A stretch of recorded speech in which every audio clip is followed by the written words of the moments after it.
I mean, I don't know, Kev. You think we should go with some questions that we're not going to talk about? Let's just cover those right now.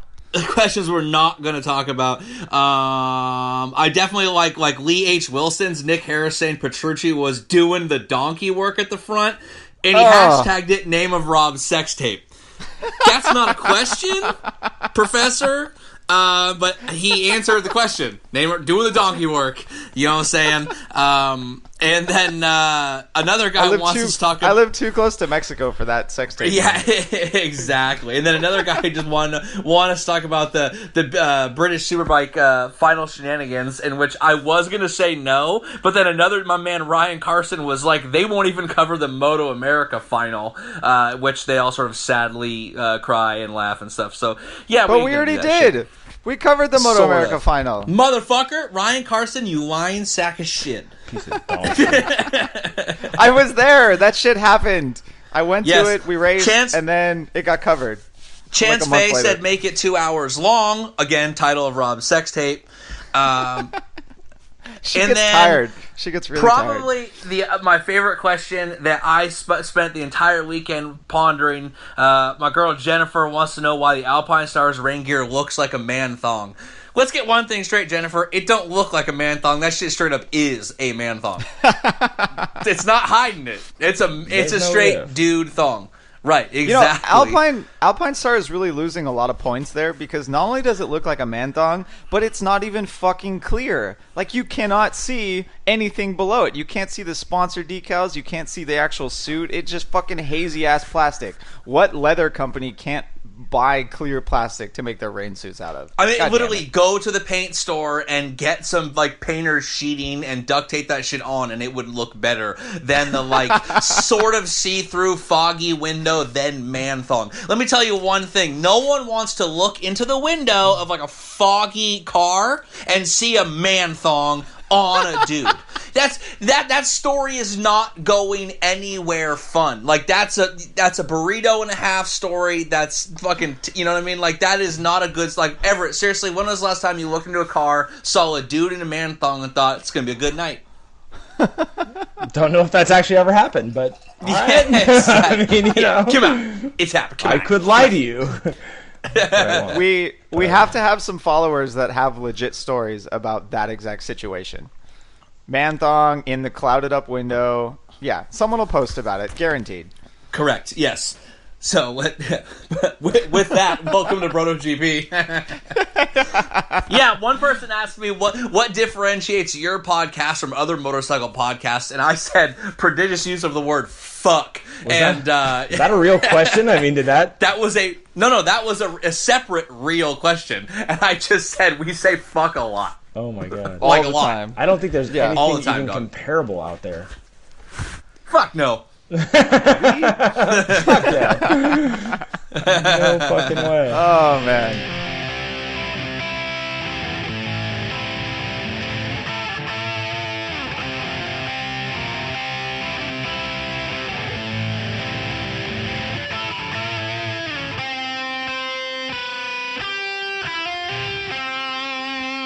Welcome to BrotoGP. This is episode number 75. We probably already started the episode and you heard some shit before our intro music, and prodigious use of the word fuck. Because that has to happen pretty much, every single time. On the phone, as you already heard, is Kevin. Except this time, because recently my mother told me she was going to listen to this episode. So that's all of the swearing and improper language use you're going to find on this particular broadcast there, fellas. Because today it's going to be nice. It's going to be wholesome. We're going to talk about how those riders are just, they're just good guys, Everett. You know, those riders just, you know, they're just such good guys. And we love them all. And racing is so fun. And I've never looked in a car and seen a naked man's butt before. But definitely his thong. Right. Yeah, but your mom might have. Dang! What? Dang! Rob's gotta go there so early. Wait. Before I ruin it, and before we get to Everett, Kev, does your mom have does she even motorcycle? Like, what's the deal there? Dude, my mom is the OG motorcyclist. Way back in the day when we lived in San Francisco, she just had... my dad had a Harley, and my mom had a Suzuki 650 with no car. And, like, way pre-helmet laws, and, like, back in the day when smoking around your kids, you just blew away from them. You know what I mean? Right, just, like, out the corner of your mouth. Like, my dad and mom just rode around with my brother on the back and me on the front. Like 3 up, and I was, like, 18 months at best. Just dominating. I've been on that shit since day one because my mom was fucking responsible. Wow. That's, I swear you're only a few years older than me, and I don't remember those times at all. We lived in 2 very different worlds. Yes, we did. I'm a little sad. Yeah. My grandma was from the South, and shit was a little different back then, and it was still crazy, and I'm pretty sure my grandma thought it was still like 1870, so our lives were a little strange back then. Jesus Christ. That's awesome. I'm so confused. There's something metal going on here. Did she ever have you on the back of a Zuma? Wait, did she ever have you on the back of a Zuma? No, my mom rode a real fucking bike, bro. Like a fucking legit one. Well, it would have been cool if there was a Zuma in there at one point, too. No, dude, we're way too old for Zumas. Rob says he's like only 2 years younger than me, but that ain't true. Rob's like 19. If I was 19, then Josh Herron would have actually coached me to fucking race better in MotoAmerica. Never gonna let it go, are you? Yeah, no, I'm not gonna let it go. He'll listen in again sometime. Everett's here too, of course, but I don't think you have any mom stories. Shit, my mom came over this weekend. It was a little painful. Oh no! We'll leave it at that. My mom came over this week. It was a little painful. Title of Rub section. This is a different level of therapy than that. So Mm-hmm. Okay, we're not even going there. Speaking of parental figures, let's give a shout out to Riders Law here, because of course they are taking care of this episode, and they will take care of you if you need any legal help, especially if you're in the state of California. But you get into some trouble on the street, you get into an accident, you're fighting with your insurance over something, give Riders Law a call. That's Riders Law with a Z at riderslaw.com, and they will take care of you. It's the off season right now, so they are really working hard on lawyer stuff because motorcycle racing isn't going on yet. Well, they would still lawyered up, dog. They would still work hard for you even during the season, but maybe you get invited out to Laguna Seca. I don't know. Something will happen. What? Hang on, Channing Tatum and shit. What? Yeah, what? That happened. That happened. I like it. All right, shall we? We're gonna get Channing Tatum on the fucking episode. That's what makes us different, assholes. We're gonna get Channing Tatum on this thing. We're gonna talk about 23. We're gonna talk about 23 Jump Street, and it's legit. I did like that movie. That was pretty awesome. Remember the part where the part where the fat guy fucks Ice Cube's daughter, and then they find out, and he's like, "Oh shit!" And he's just like running around. Ice Cube's gonna murder me. Exactly. They fuck Captain's daughter. I like how you bring up Channing Tatum, and then we talk about the other guy in the movie. Yes. Yeah, of course. Wait, so we actually have some motorcycle racing to talk about because MotoGP was just at Motegi. It fucking rained the whole time, and it was goddamn amazing. Yes, it was. Well, raining the whole time wasn't amazing. Our fucking homeboys and homegirls, Bossum and Val and Aaron and some people were actually there rocking the BrotoGP gear, and basically they said it rained nonstop the entire time, and they all have pneumonia. That's bad. That's real bad. But it was totally worth it. You know what's real bad though? Fucking Maverick Vinales' performance. Yeah, I mean, what can we say about that? Kev, what can we say? It's funny that you should ask, Rob. I have many things to say on said subject. In fact, I wasn't sure what to say at first. I'm like, what the fuck happened? The guy came out hot. He was running like, he dominated a test. He was looking good. He was like so fucking cocksure and ready. He had the swag on him. And then like a couple things go bad and suddenly it completely goes south. And I didn't know what was going on, right? But I got tickets to Top Gun Live this weekend. If you don't know what that is, fucking look it up. So I re-watched Top Gun and I fucking realized something. It blew my mind. Everett, every fucking time a race happens and Maverick doesn't win, Everett fucking texts me, "What's up with your boy, bro?" and I get like 90 fucking comments about, "Remember when you said he was gonna win everything?" Well, like, sorry, I wasn't completely right on everything. And then I watched the movie and I realized Maverick's the fucking bad guy in that movie.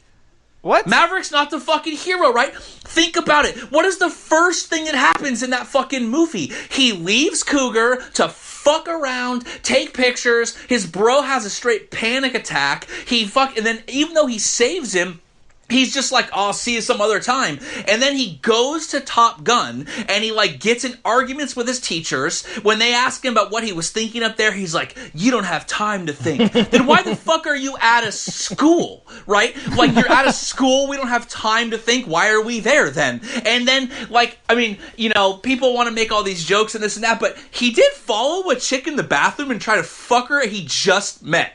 You know what I mean? Like, and people talk about ice, right? Like, straight up sexual assailant. And then he has, like, some problems. And what does he do? He breaks the rules constantly. Safety rules. And then what happens later? He breaks the safety rules. He gets the fucking riot act read to him. And then he's all up ass in on Iceman, gets in his jet wash and kills his boy. Like, the guy fucking sucks. He's straight up the villain. He starts out hot, but then as soon as the pressure's on, he fucking fails. And then he's like, we don't have time to think up there. Just like Maverick is like, I crashed, I'm not really gonna think about it. Oh, I crashed again, I'm not gonna... It's fucking time to start thinking about it, dog. Like, and then his boy crashes and gets hurt, and he's not there anymore, my man Rossi. And suddenly, like, he can't fly, he can't race, he sucks, he can't put it together. His slight flashes of brilliance, and you realize...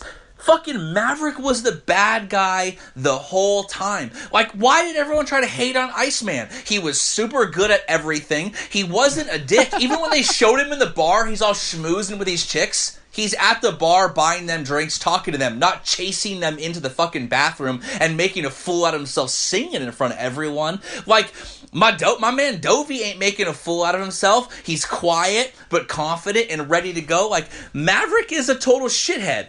And so is fucking Vinales. Where you at, bro? When we needed you the most, you failed us. Wow. Just Dude. Like, right? Wow. Mind blown. That's brutal. Right. The whole fucking time, everyone thought Maverick was the good guy in that movie. Iceman was the bad guy. It's the other way around. And then they had, like, at the end scene when they're fighting those fucking, like, Chinese, Russian guys, and Iceman's like, what's Maverick doing here? Why is Maverick here? He's totally right. He fucking nearly killed his friend once, did kill his friend a second time, washed out of everything, and only got a second chance because his dad turned out to be a goddamn war hero who happened to be friends with the head of Top Gun, so he gets extra special treatment. Meanwhile, Iceman takes out 5 dudes by himself in that movie. Go watch it. 5 MiGs by himself, just like Dovi. 5 wins by himself. And Iceman says it best. And Iceman says it best. Right. He says, Maverick, you're reckless. It's this, you're good, but you're reckless. Exactly. You reckless. You ain't trying. You're not putting in the work. You're just trying to live off your fucking reputation and some of the stuff you did in the past, bro. That was a long time ago, Mav. It's time to put up or shut up. And, sounds like with their press release today about how they're looking towards 18, he quit and they done shut up. Wow. God damn it. We're gonna get to Yamaha a little bit later, but you just blew my mind on the Mavericks. You just really spoiler alerted everybody on the real meaning of Top Gun. The real meaning, right? Like, why is everyone hating on Iceman? What, because he's good looking? So fucking what? Like, that's not his fault. Why you gotta judge a guy by the way he looks? Why, you know what I mean? Why you gotta make him a piece of meat and 2-dimensional? What, because he's tall and good looking? So what? He puts in the work. He's at class every day. Even when he's fucking with him, he's just like, hey man, the plaque for the alternates is down in the ladies' room. It's like all fun and good natured, but as soon as he gives him one thing, Maverick's all up in his shit. Like, I am dangerous, and then, like, I'm all up in his face, and this and that, and, I'm playing volleyball in jeans for some reason. That sounds skin-tight terrible. Jeans, you're playing volleyball. Oh. Not well, good. that was the decade. The chafing. Right. Is the chafing any worse than Alpine Star's man-thong wet part? Yeah. I mean, I don't know. It depends on, is your race cut 2/3 distance, or is it going the full distance? Exactly. Is it going the full distance? Title of Rob's sex tape. I knew I set myself up for that one. All I'm saying is if you go back and you use Top Gun as like a cipher to decode MotoGP 2017, you realize we should have seen the signs, Everett. It's really our fault, Ev. We should have seen this coming. We should have seen it. We should have seen the signs and known, but we got honeypotted by the fucking smile and the widow's peak. Do you think, I mean, taking it to like, the reality of it, do you think the tires, are we still going to keep blaming those, or is that not it? Are you still gonna keep nah, man? It's like, no, I'm not blaming him. He ain't putting in the work. He ain't trying. He's and then his boy leaves. And what happens when it's just like as soon as there's no more Goose, he suddenly when he doesn't have a guy to lean on to help him do everything, when he doesn't have a guy basically to work all the logistics and development for him, he's lost. Rossi fucking, he's getting a little old. Then he hurts his leg, and it's done. He blew his confidence. Basically, Rossi lost his edge turning his wings, and then they gave Maverick the shot, and Maverick couldn't take the ball and ran with it. Whoa. Damn. We just lost someone. Not me. It might be me. Can you hear me? It's you and me, dog. Me and you. What happened to Rob? I don't know. That's how we roll. No, I'm fucking I don't give a fuck. We're still recording. We can go rogue now. We can do crazy shit. We're going. Yeah, we going. No one keeping us in check. No one to tell us to keep us on the syllabus. Let's do this. Oh, whoa. Dang. Whoa. It was. I heard the nice whole. while it lasted. I heard the whole spiel there. Damn. God damn it. Okay. Damn. I'm cutting that shit out. Damn. Speaking of going rogue, let's actually talk about some fucking motorcycle racing here. So we covered. The people demanded more taco stories, more taco joint stories. Well, I posted a thing. I posted a thing, and I said, "What do you want to talk about?" And like a quarter of the responses are more stories about shitty burritos. Dude, really? But you know what though? Everyone loves a good burrito, and they get really sad when they hear about a shitty burrito. Right, exactly. I wonder if Kev, you blew our load really early on with that amazing shitty burrito story. It's gonna be hard to top that shit. But I got lots of fucking stories. I said shit way too many times. He has all sorts of shit. My mom is listening, Rob. Oh, sorry. You know what's really gonna help you top that story is a fucking amazing race in Motegi with Dovi and Marquez going crazy down to the wire in the final corner. So I have a blank space here. I need a new Dovi-pun. Do we have one yet? I don't even know if I have one. A Dovi-pun? I'm like, God damn it. We need a new slogan. He wants a new hashtag. Make Ducati great again. D's out for Dovi. All of those things. I mean, my fucking right now, Dovi is if you're not rooting for Dovi, you're a piece of shit and I hate you. Oh man, I think the survey on the forum is 1 to 25 or something right now. So there aren't too many people that you actually hate. No, yeah, exactly. But those ones I hate, I really fucking hate. I just can't understand how someone could root not for the underdog, right? They're going to go for the kid that has won 3 already and has looked like he's going to win this the whole time, and they're not going to root for the underdog factory, underdog racer that has put in a shit ton of effort the entire season. How do you not root for that? Well, he's the Italian stallion. I mean, it's cliche, but he's the underdog in every way, and there he is, taking it to him. He's like Marquez's kryptonite right now. I mean, Marc Marquez does not go down to the final turn on someone, and he's almost always in their head. Rarely does he go down to there and not, come out on top, and yet he's gotten fucking owned by Dovi twice now. That's a confidence shaker for him. You say twice. What 2 instances are you listing? What 2 races? The other one. Yeah, the other one. It was the same fucking finish. What was it, Misano? You mean Austria? Yes. Or Austria, that was it. Sorry. So I don't think I'm going to give this round to him. If we're looking at the Austria performance and where Dovi legit just knew he was back there, so he left him some room so that he would run wide and then he just blow right by him, this was not the same performance. If we're talking about Dovi just fucking with Marc Marquez before, it's got to be, Mugello, where he just powered away from him every single lap. That was pretty good, yeah. Yeah, but that's different. That was hey, I have a really powerful bike, and here's where we test. This is my point. I made this point a million times. If Dovi wants to win the title, he had to win at Motegi. He had to steal this win. Because Marquez is winning at all the places you pencil him in to win. And up until fucking Saturday night, God, I love flyaway races Saturday night. It was the shit. It is except true. for you didn't watch it live. It's just me and Everett like messaging back and forth, like watching it live. And Rob's like, I don't even know what he was doing, but like we don't have a podcast that cover this particular topic that would be cool to watch live and actually be informed on the topic.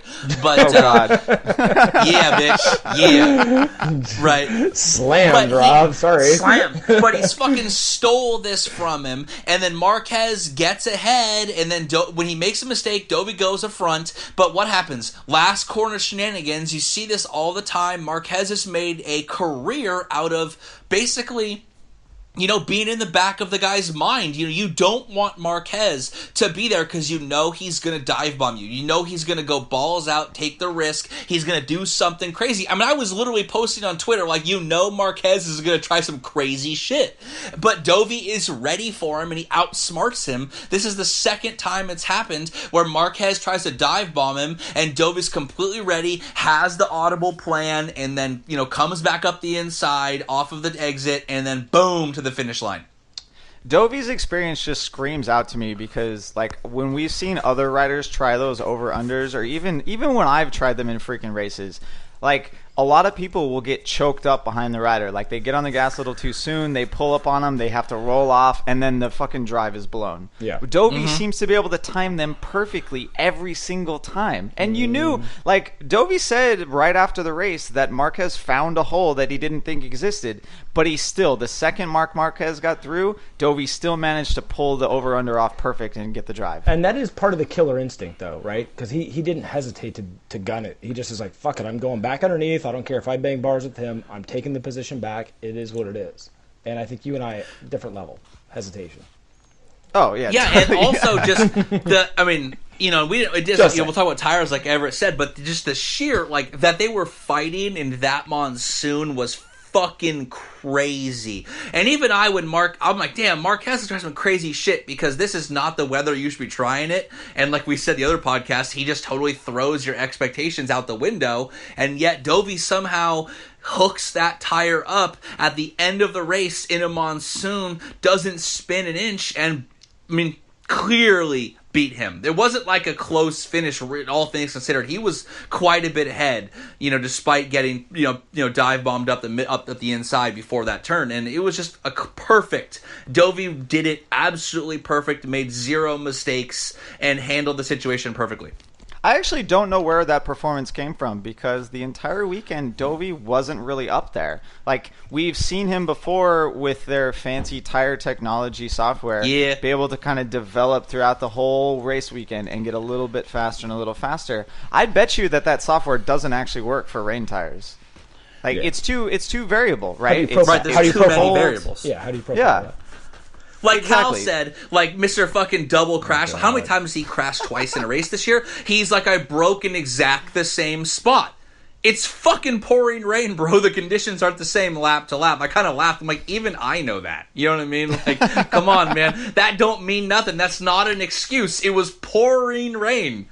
And, wherever, if a rider was in front of you and they're splitting the water a little bit, it's different. Like, that you broke in the same spot doesn't mean anything because your conditions are changing too wildly. And, like you said, Dovi completely handled that just on the fly. Yeah, and so did Marquez. Marquez rode like a fucking beast. Yeah, and in the race, Dovi just hydroplanes down one of the straightaways and fucking brakes in the perfect spot every single time. Like, how the hell do you manage that exact thing? I mean, we've seen this 200 before, mile an hour too. hydroplaning like it's no thing. Yeah. I mean, we've seen this before. The Ducati generally does quite well in the rain. Petrucci was up there again. He seems to go full on beast mode when it's wet. But at the same time, beast mode when it's wet. Tyler Robb's second. That's a really good one. Think about it. Oh, man. Oh, I lost my train of thought. I was talking about Ducati. Right, you're talking about Petrucci Beast looking mode, good. sliding in the Is he wet. finally going to get that win? He's, the Ducati. The Ducati goes great in the wet. It covers a lot of conditions. There's Petrucci. Stop me at any time and pick your You got train of nothing. thought back up. Still nothing. No, I mean, but that's... Still nothing. Oh, no, still... No, I mean... Dovi just somehow is able to translate that Ducati prowess in the wet into this amazing performance in the rain, even though I was surprised because he didn't have it the rest of the weekend. Yeah, I mean, I'm going to stop you and completely 180 degree you, because Everett and I just came up with John Bon Dovi, and I'm going with that. I know you tell us to not talk about the outline and the text, but I don't give a fuck what you say anymore because the people want to hear me and Everett be idiots. But John Bon Dovi is legit. That shit is legit. That's it. I mean, he's living on a prayer. Dude, he's chasing a dream. You know what I mean? I mean, you can't. He's never gonna back down. Living on a prayer. That's what's happening. Right. That's why he's living on a prayer. You know, he's not supposed to be there. He was supposed to be Lorenzo. Marquez is not supposed to be battling a Ducati. He's supposed to be battling Maverick or fucking Lorenzo if it is a Ducati. And yet there's fucking John Bon Dovi living on a prayer, just working man's hero man down by the docks. You know it. He chills with longshoremen. He'll have a fucking cup of coffee with the working men. He's not like a fucking manufactured talent and star like Marquez is, and I'll get to that. John Bon Jovi's greatest hits and Wanted Dead or Alive. It's my life. It's my life. Right. I mean, he's just a normal working guy. On a steel horse he rides. On a steel horse he rides, dog. His fucking helmet has 2 horses on it because on a steel horse he rides, and it might be slippery when wet, but he is good to go. How many Bon Jovi lyrics can you remember in this podcast? I'm just going with titles right now because I know you guys are lyrics. I'll just sing the entire fucking song. What are you talking about? You don't want me to sing. Dennis, he's not here right now. He's got a moratorium on me singing. But, don't think me stop. So good. All right, let's move on to Marquez then and how he battled with John Bon Dovi. Say that fast. It's not that hard. JBD, bro. JBD. Right. The one exactly. Slippery when wet. Run away. Keep the faith. I mean, I can go on. And Never on say and goodbye. On. It's all good. These are all his. These are so Dovi. It really is perfect. I feel like you can pick every single one of Dovi's wins and just apply a title to it. What would this last one be? Slippery when wet. I've said it like 8 times. Are you not listening to me? Okay, wait. The last point about Dovi then. Is he actually living on a prayer, or is he going to be able to pull this small points gap back in the next year round? That was early. That was one of his first albums, and he's now getting into right. And now he's sold some albums. He's on the tour. Things are going good. He's playing stadiums. People, did you see that shit-eating grin of his on the podium? Fuck. He wasn't surprised. He knew exactly. He's not like taking the wins is like a big surprise and oh my god anymore. He's expecting this shit. He's 5 wins deep. He could win the title. He just stole the victory on the final turn from the golden boy, the manufactured star, at their own track. Everyone penciled that in. I've said that he needs to win at Motegi to win the title for months now, and I've had comments. We've had this and that. He's never going to win. You're crazy. Fuck every single one of you. Except Kevin's mom. No, don't do that. Keep the faith in and out of love. I mean, they're perfect. You're right. He's John Bon Jovi, and that's what it is. I mean, we're going to get my man Remy on that right now for some memes. He'll have long shout out. He'll have long flowing golden locks to match the golden trophies that he wins on the top step. Dovi should be Bon Jovi for Halloween now. We need to somehow get him to do that. Yes. We have to figure out a way. Yeah, I mean, Ducati Moses, he could have been Moses, but but now he's just got to be John Bon Jovi. I mean, fuck, how could no one even say that? How does Dorna not have us fucking hired? For reals. Like, literally, you just put us on the spot, and in the midst of recording, off to the side, Everett and I come up with that. Like, Nick Harris can't even keep dudes on screen's names right. And you're And they're like, listed come up right with there. something hella funny and relevant about Dovi right fucking now. And in the middle of talking, Everett and I are just on the phone off to the side. I mean, I guess we are true millennials. We're doing like 3 things at once, including our iPhones and drinking. And we're like, John Bon Jovi's funny. You know what I mean? Oh, man. Absolutely. All right, So- let's. I'm really gonna hard transition That's this the one right there. over to. That's the shirt. You, That's the shirt we need modified. It's a picture. Kev, you'll have to post that on the Instagram. Of what? Of the fucking Bon Jovi shirt? It's Bon an album Jovi. title. It's Bon Jovi with yeah. It's a T-shirt of one of the album covers where he's wearing like a crown of roses. Yeah. The 80s hair metal was so dope. What was so going bad. on back then? So, funny point, my sister was in a band and she was managed by the lead singer of Rat. Round and round. That's kind of odd. Going Yeah. around, give it tight. Round and round, what's going round? That is what happened. Mark Marquez went Correct. round and round. And he Right. Okay, all right. I'm gonna jump out and say this just to get you guys back on fucking topic. Mark Marquez What? beat himself at this race. What? No. Yeah, What? he did. What? He had a 4/10 gap to Dovi for the first 2 sectors of the lap, and he got fucking greedy in the 3rd sector, tried to gas it up out of turn 8, and just ruined his I chances. don't know if he got greedy, man. They were okay. So, first of all, I personally think there were better races this year.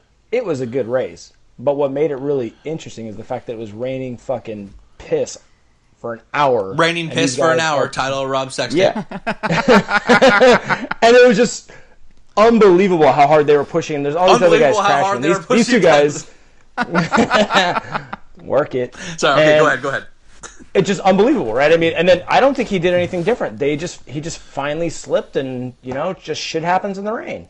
Well, No, I agree with Everett You that think it he got was greedy? that the rain is what made it just massively entertaining because you were just waiting for a mistake to happen. Yeah. Those guys were battling tooth and nail like it was a perfect 80-degree day in Barcelona. You know what I mean? But it was pouring fucking rain all weekend, and they're fighting like a fucking club race. You know what I mean? Like just back and forth. You don't know what's going to happen. It was Exactly. crazy. I don't know if he beat himself other than just those conditions were demanding. All that happened was he had a little rear tire slip. That's why those guys were hugging at the end. They were like, "God, we survived. Jesus Christ, good job, man." Yeah, but the thing with Marquez, though, is he does those slips in most races. He has them usually about a third of the way through, and Right. he gets them out of the way, and on the final lap, he doesn't do that shit. He had a similar sort of battle with Petrucci, and then just owned him.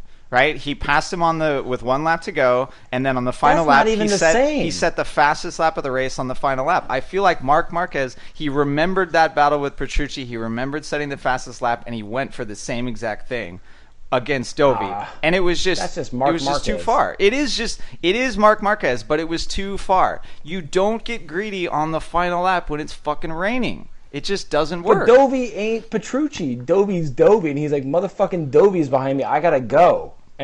And so I don't know if he got greedy. He just knew it was the last lap, dude. It was balls out. Yeah, I mean, as the announcers will remind you fucking constantly, he's not riding for a championship. He's got caution to the wind. Everyone will constantly talk about it. At some point it becomes a point of pride. You can't, you don't want to have equal or less wins than Dovizioso when you're the fucking golden boy, the chosen one. You know what I'm saying? Like, you don't want to have, he's pissed. I mean, the guy is supposed to be... I remember when Mark Marquez first showed up and had his first 2 seasons, and Everett's like, bro's going to break every record possible. And then last year he wins a title, but not with that many wins, and it wasn't really that dominant. I mean, he won it at Motegi last year through some mistakes by Yamaha, but he does not look like the dominant Mick Duhan early years Valentino that a lot of people said he was going to. I think he's fucking getting sick of it. He's losing to a guy who's, on a team with a shoestring budget comparatively, who up until now has been a journeyman the whole time. It's kind of like, Dovi's punching above his weight class right now, straight up. You know what I mean? Like, he's batting above his average. Big time. Well, and then the question is has his maturity and his evolution, like, has he just simply became a better rider each and every year, and he's finally gotten to the bike that suits his style. You could argue he's always had the talent, he just never had it fostered, right? He was always like the second rider on HRC, and then the third rider on HRC, and then he went to, what was it, Tech 3. Yeah, then, exactly. So he never really had the number one seat. This is the first real year he's had it, and he's had the time on this bike to, really get settled on it. Maybe it just suits his style. Well, that maturity... I don't know. He was fast in 250s. That maturity has really kept him from having DNFs this year. I mean, that's the reason why he is up there, because Marquez has 3 and Dovi only has 1. Even if Dovi's worst performances beside of that are an 8th, which is comparable to Marquez's 6, but he's just putting in the points. He's trying to fucking 2006 win this championship, except he has 5 wins. Right. He's trying to 2008 win the championship. Ooh, that is a better one. There's nothing wrong with that. Yeah. There's nothing wrong. Look, no, not at all. Absolutely not. Yeah. Yeah, most people don't... I mean, hey, it's more than the Nicky year, right? I mean, most people don't know how many fucking wins. They just see a championship. Like, dude won a championship. Good fucking job. Like, you got 1 race win. No one fucking cares. You won. And 5 wins is legit. 5. That's a lot. Unless you're Pedrosa, circa 2013 or whatever that was. What year that was, where you win 7 races at the end, and Jorge wins with less races. But 5 wins is a lot of races. And if he goes on to win the title, fucking God willing, he does. In my opinion, because if you're rooting for Marquez, you're a straight sociopath. But I might be a little undercover.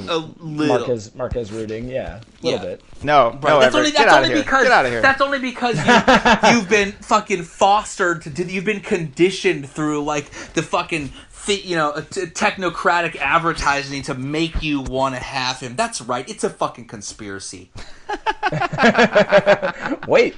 That's usually my fucking racket. I know, but that's what I'm saying. I'm gonna say some shit right now, and then I'm gonna fucking blow your mind and think you're gonna agree because, the first thing I thought was ain't gonna be no booze on this podium, when he's on top, right? And forget that it's Japan, and one chick said on Twitter they wouldn't boo Trump if he showed up, but no one boos Dovi, right? Marquez gonna get booed because the dude is straight manufactured to be the star, Even after Dovi wins this miraculous win, all you fucking see online is, hey, Marquez has 100 podiums. 100 podiums in 163 races. That's amazing. Okay. And then you start seeing all these pictures, right? And you're like, wow, full Repsol Honda sponsorship when he looks like he's 11.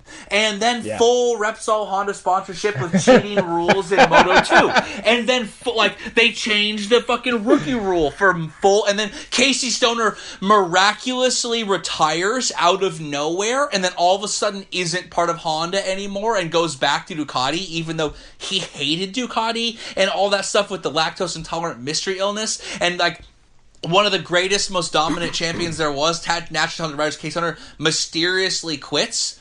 You know what I'm saying? There's something going on here, and that's because they fucking manufactured this guy to be the star at the expense of everyone else. They want you to watch this guy, and it's fucking Honda. I'm gonna go a little Alex Jones right now, but it's fucking Honda and all this problems with they spend the most money and they want to develop all these emissions rules, and they hate using the spec electronics, and they change the tires. It's because the fucking technocrats ruling the world, trying to control us all, are using Marquez as a red herring to change all our cars and change all our motorcycles to electric vehicles and shit that we hate. And Marquez is the fucking poster boy for this shit. And he's the number one guy. But we're pushing back, dog. It's a populist pushback. We love Dovi because he's the working man and he's the real man. And I'm telling you right now, how are they doing all this? How are all these technocrats funding this and doing all of this stuff and changing the rules? And how does Marquez have all this extra money? There's signs everywhere. Leopard is a fucking money laundering scheme. And then Dorna acquires the rights to World Superbike, and then you find out that the Paul Bird team, or what was the team, was actually running drugs across thing. Paul Bird, Cowie. Right, so I'm saying MotoGP is an opium running thing around the world. It's an entire racket. That's why Qatar is the first race, and that's why it's at night. Nothing good happens at night. That race never used to be at night. They have all those lights, but in the background, in the sand, when no one's looking, they are filling up those 747s and all those trucks with opium galore, shipping that shit in from Afghanistan. Money, cash money, son. Cash money, dog. Bitcoin for days. And they're fucking spreading that shit all around the world and getting everyone hooked on that. And how do you think that MotoGP has all the money to pay for all the teams and pay all these satellite teams to ride? They have all this money, yet they never turn a profit. They have barely, at 1 year, a couple years ago, they only had like $8 million of total profit. You're telling me the giant national, multinational organization. And why do you think they want 22 races? When every team says it's a bad idea, when every rider says it's a bad idea, and where do they want to go with those 22 races? Fucking Russia and Thailand. What good is happening in Russia or Thailand? Nothing good happens in Russia. Lots of good. Or lots of good, depending on how much money you have and how much heroin you got in your veins, or how much fucking, Xanax you've been popping all day. It's the opioid crisis. Dorna is at the epicenter of this shit. It's fucking ground zero. I'm blowing the lid off this thing, Everett. Me and you. I'm telling you right now, if Everett disappears one day, guys, if I'm gone, you never hear from us again, it's because of this episode. Call the authorities. Call the authorities.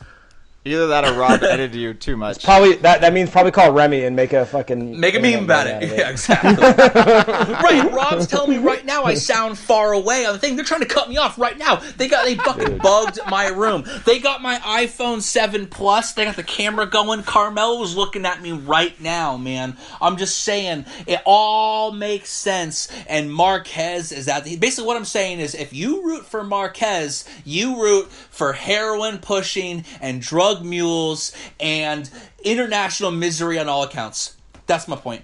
But we gotta have MotoGP though. We gotta be fair here, right? If Correct. they're using heroin money to race motorcycles around the world, yeah, I'm cool with it. Yeah, I might look the other way. I'm cool with it. Exactly. Fuck it. No one put that pipe to your mouth. Right, Mom? Yeah, exactly. Ever, you see Training Day, right? You comfortable with this? Oh, I'm very comfortable. Dude, yeah. Fuck yeah. Exactly. That's fucked up, dude. Wow, That's I feel like we're a little yeah. fickle here when we're talking about motorcycle racing. I've been watching too much Narcos, man. It's fucked up. Right. Exactly. Oh, I need to get in on that new season. Damn. Mm-hmm. Right. Get in. All right, guys. Ali Cartel. We got to get back on topic here. I think I might agree with. Were we ever on topic? Yeah, we were. That was on topic. Oh, okay. He brought up Honda, like Dorna's going into electric motorcycles. They say electric bikes are the way of the future. It's just a distraction, like Kev is saying. Trying to get you to not look at all the fucking money. Repsol trying to control the game. Trying to control the game, son. And I'm just saying, you get your electric bike, you have your spec ECU, they start disseminating to all the bikes. Now they can control when you go. They can track you at all times. If you start to get too close to the Illuminati and the fucking shape-changing lizard people, they know. And poof, you're gone. And somewhere you're in like a Thai gulag somewhere. And they got you there using the fucking Leopard Energies trucks.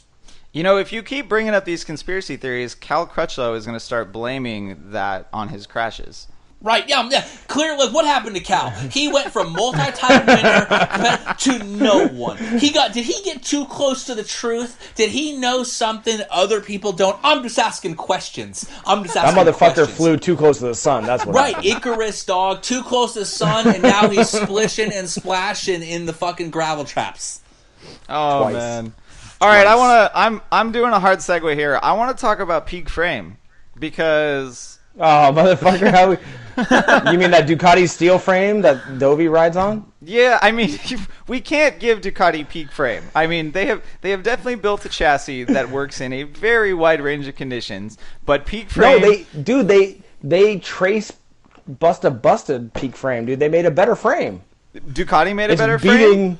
It's beating Yamaha peak frame. It is beating Yamaha peak frame, but my point is with Yamaha, their journey to find peak frame has them going in circles, and they have actually strayed away from peak frame. Peak frame is still the 2017 Yamaha that Zarco is riding. Right. The 2016 Yamaha.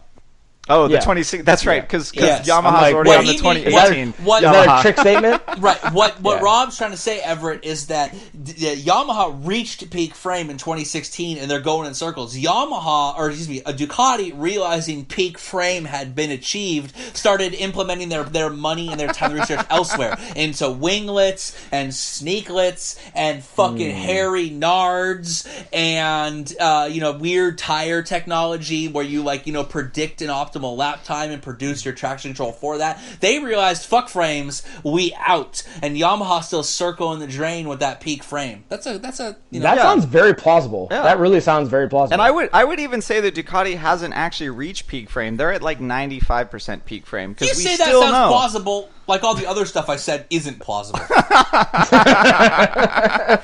No, that's all true. Yeah.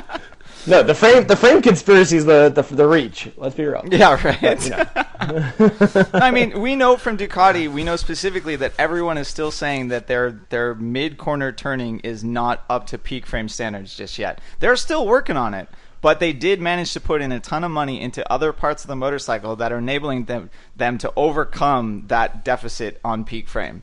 Yamaha, not so much. They haven't really invested that heavily into the other parts. We haven't heard anything about some crazy tire technology. We know they suck in flag-to-flag races. Their new frame is bullocks. The fucking aero stuff, is that actually working? Yeah. Zarco got it, right?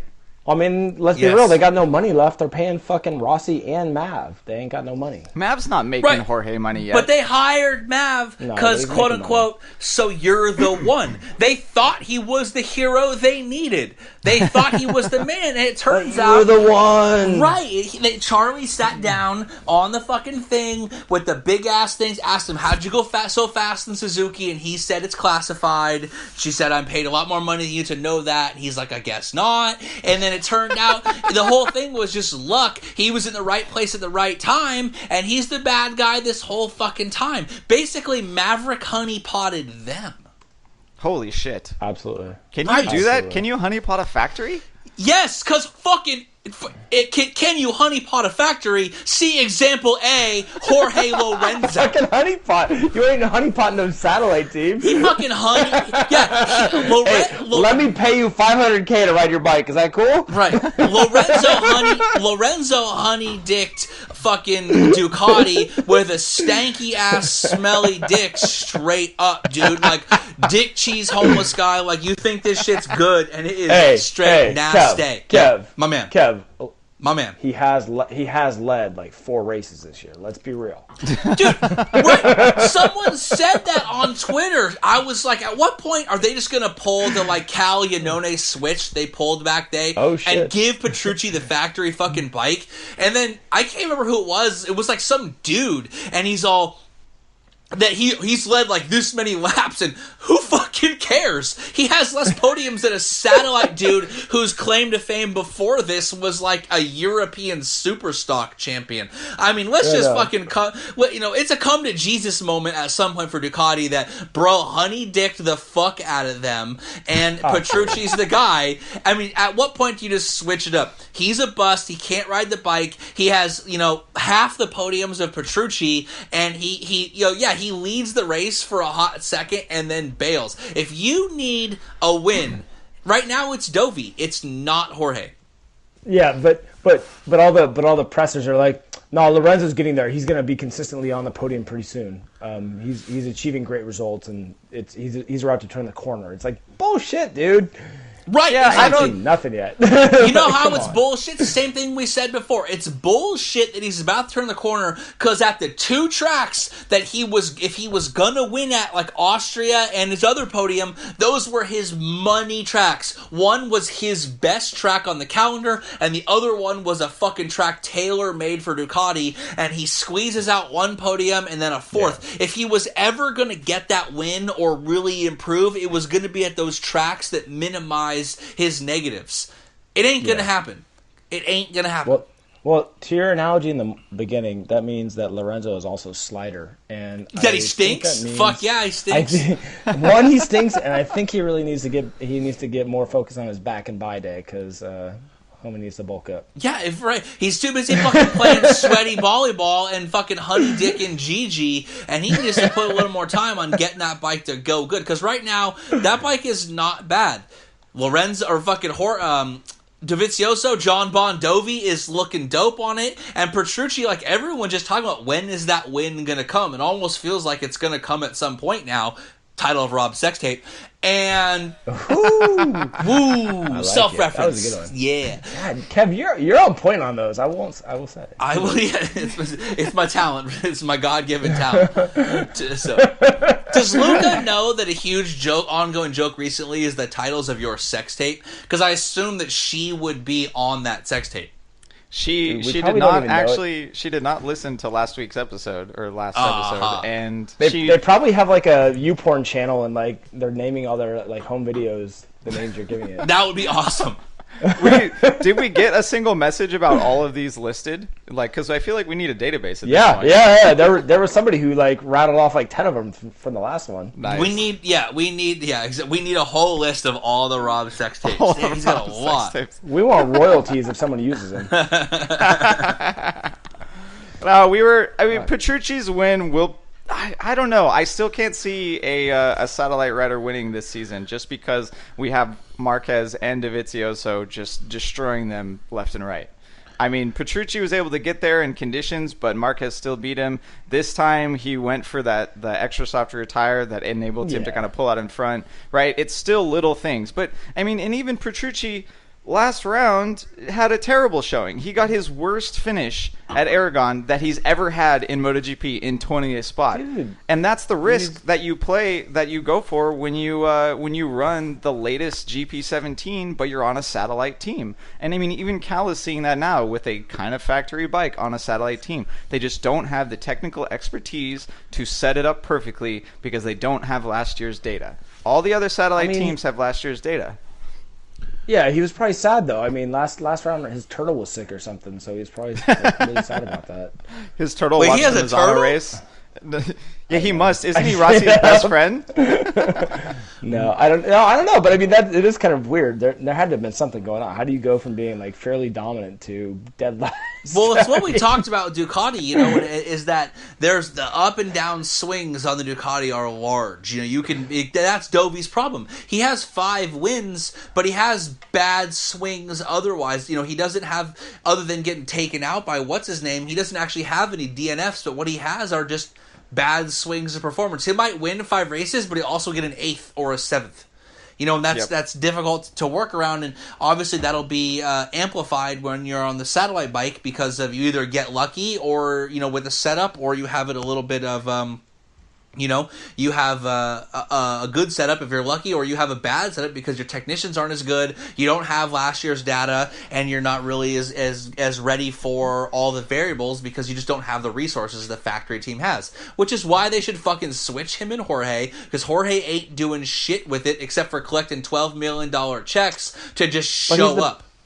But he's the name. That dude, that's all he's there for, is to bring fans there. He's got a fan club. Petrucci ain't got shit, dude. Come on, you think Jorge has more fans than Dovi at this point? No, Petrucci. I'm just saying. Oh, Petrucci. Petrucci swapping. They go to see Lorenzo be on a Ducati and be a factory rider, and he's Lorenzo, multi-time world champion. I mean, there is that. I agree. I'm not saying you're wrong, Kevin. You're absolutely right. But the reality of the politics and all the bullshit ain't gonna happen. Ducati has done this before, though. When it was Dovi, Cal, and Iannone. And Iannone was on the satellite bike. They essentially made Iannone a factory rider halfway through the season. They gave one of the factory engines Italian as fuck, dude. to Iannone. Are you telling me that Petrucci's He was doing porn shoots with Ducati. Are you telling me Petrucci's not Italian as fuck? The dude probably shaved. The dude probably shaved that. He must have morning. gave Gigi a ticket or something then when he was speeding. I don't know, man. Yeah, I was saying that Petrucci probably shaved that morning and still has like a 9 o'clock shadow. I mean, look at his. He looks like the guy from The Godfather who's like the hitman. Right. He looks like a janitor. I mean, he does kind of look like a janitor. You know what I mean? Like a janitor at a nice place, like an upscale hotel, like a Four Seasons or a Ritz, somewhere like decent, not too good, but like mid-level. I'm just saying, look at him. Look at him. It's true. Kev, he's on the police force in Italy, man. You better watch out. He's gonna get your boy Piro on him too, because aren't they both? I'll tell you they're right both now, police I'd officers. fuck Petrucci up. I don't gotta watch out for nothing. I would fuck that dude up. Now, I don't have to because I like him and he's my man. I'm just saying, if he tried to come correct on me, if he's going to arrest me because I blew the lid off of the fucking international opium trade via Dorna, I'll fuck him up. I will Jason Bourne him. I will steal Rob's rule book that he keeps and bam, right in the throat with that thing. Shaklow. No one ever even see it coming. Damn. That's some major shit talking. That's what I'm saying. It would be a good fight. It would be a good fight. Kev against the entirety of the MotoGP Italian police force.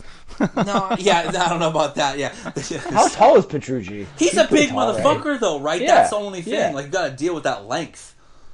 Yeah, I feel like he's a big motherfucker compared to MotoGP riders. Yes, it was like Marc Marquez and his dad on the podium. You know what I'm saying? Like, Marc Marquez looks like he's 12, and Petrucci looks like he's bigger 39. than Marquez's dad. Yeah, exactly. Come on.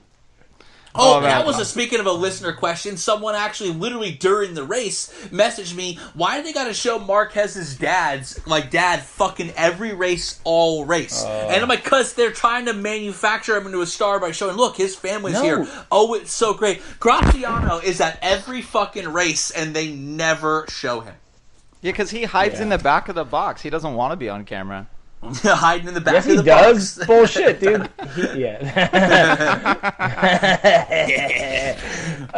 No, dude, he does because he's trying to get his little brother up in there. He's trying to get the fucking the baby Marquez in there. Yeah, exactly.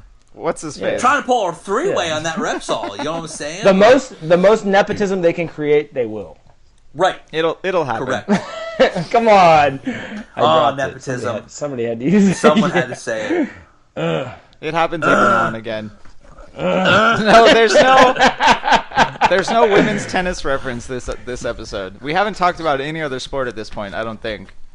Let's move on. Let's move on to the. We were talking about the fact that that Petrucci did quite well. One of the things that stands out, of course, it just guarantees him a little bit of luck to have a good performance in the race. Is it fucking rains, cats and dogs? Real quick though, Kev, did you notice that as soon as Rob realized he was segueing into something else where we would take it the completely wrong direction, he quickly changed topic and went somewhere else? Right. It's almost like he's part of the conspiracy, Everett. It's almost like he doesn't want us to talk about certain things. It's almost like he's taking direction on... Like, why did he suddenly disappear and then reappear? He logged out, logged back in, but knew what we were talking about when he was off air. Right? What's going on here? And suddenly he knows Josh Heron and he's taking advice from him. And you know what I'm saying? What's going on here with the people that Rob knows? Where the fuck is JD Beach right now? Right. Have you ever seen those two assholes in the same place at the same time? And, what's going on here, Rob? The moment me and Ev try to go off topic, have a little fun, start grunting, because grunting is my shit, and then suddenly Rob he just beeped away. Someone just booped away. Kev, did you know the reason why they grunt in tennis? Because it's hot? Because it's entertaining? No.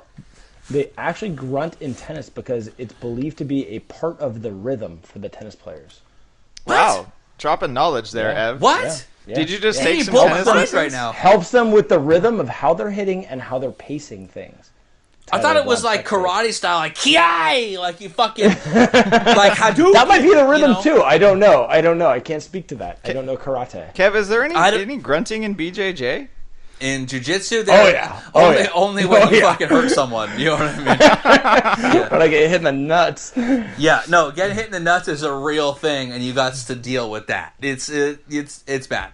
But you guys don't wear a cup? No cups? There's you no can't time wear for a cup grunting. because if there was a cup, you would have leverage to armbar someone. You know what I mean? So if you could stick a dude's elbow on your dick, but there was an actual arced cup to give you a fulcrum to break it, that'd be better. So you question. Exactly. Is it beneficial then to have a small dick? I wouldn't know. Or small nuts, either way. Leverage. I mean, something to, Sorry, Rob, Yeah. I had to take it off topic. I'm sorry. No, on that note, let's talk about Yanone's Is it performance. beneficial to have a small dick title of Rob's sex tape? Boom, boom, boom. All right. We just hit peak Rob sex tape. Damn it! I tried to segue before you got it in there, but I failed. But hey, Exactly. there was The a next lot of, topic is what? Does it matter? I don't know what that even means. Yeah, exactly. The next title is "It Happens to Everyone." Rob, don't worry, it happens to all guys. I was gonna bring up Yanone, but because I felt like that was a pretty good segue, but you guys just stole the thunder out of that one. Yeah, exactly. We never got to Rossi and qualifying. I'm kind of sad about that. That's a hot topic. Let's revisit. Let's do Yanone right now because you guys are hard on for nuts right now. Yeah, big fat ones, These just nuts. Massive nuts, just like what Dude, I mean. You know they used to have them. Your mom To is that gonna point, he used love to this have 'em. episode. Yes, Yeah, correct. he had him in Moto 2, and ever since he's been in GP, he's got no nuts. Well, he won a fucking race last year, dude. That's not nuts. That was bullshit. Because No, I mean, Did what you watch happened him is race when he was in Moto 2, dude? Please. No, Yanone was dope. And then he won that race. He was going to Ibiza. He was getting his own initials tatted on him. He's got hand tattoos. He's got the like undercut haircut, and that swoop is out of control right now. Right? Like there's a fine line where you look like you're like cool, you're like an Italian male model, you got some swoop and your hair's a little exaggerated, but if you go too far on the swoop, it's like you come out the back end and it's way too much. It's too sweaty, it's too swoopy, and it's like he started to live his own gimmick, right? Like wrestling style. Like at some point Ric Flair started becoming Ric Flair in real life and not the character, and that's why he's like broke and a drug addict and all that stuff. Yanone started like thinking that his Instagram stories were his real life. And then, they make these Go ahead. well, that's your fault that he started thinking about that because we commented Correct. on him pretty much every single time. It's your fault, Kev. But We upped his Instagram numbers, no doubt. I mean, he literally... I know this because I get hundreds of messages about his Instagram stories, which is sweet, because what happens is I have so many messages of his dreamy-ass eyes staring at me, confusing me slightly, making me second-guess myself a little bit. But... he got the new wings. They were referred to as mustache for some reason. And like, I swear to God, mustache ride went off in his head, and suddenly he was fast as fuck. As soon as he was straddling a mustache, he was hella fast and good to go. that was it. That's all it took. The fact that he has the mustache. I'm a little shocked because we've seen him in wet races before, but they really never had this much confidence. And we even saw Alex Rins do great on the Suzuki. Everything points to the mustache. I just can't put it together in my head. Right. I think the real thing is that the fucking head boss of Suzuki was there, and he's like, "Y'all need to do something, or you're straight fired." Because he will pull the fucking Sam Lowe's proclamation on you. You know what I mean? At this point, that is okay, unless you're Bradley Smith and you just get to re-sign to your team, even though you're terrible and you suck, and the test rider embarrasses you every time he shows up. But Just gotta throw that one in there. Mumble that just down. throw that one in there. Throw that one in there. But yeah, I mean, I'm convinced that his friends, I mean, he has a huge crew, and I guarantee you this is what happens. I'm set the stage. It's pre-qualifying. It's rainy, and it's dark, and the garage door is down. The place is only illuminated by the screens of constant selfies taking place. And they're all in a circle, him and his whole crew. And they have their hands in together, right? Like they're in a huddle. And they're going. And the guys are hyping each other up. And they're saying shit. And then all of a sudden, someone said, "Mustache ride. Mustache ride. Mustache ride. Mustache ride." And they're fucking broing down. It's the sweatiest, broiest, like...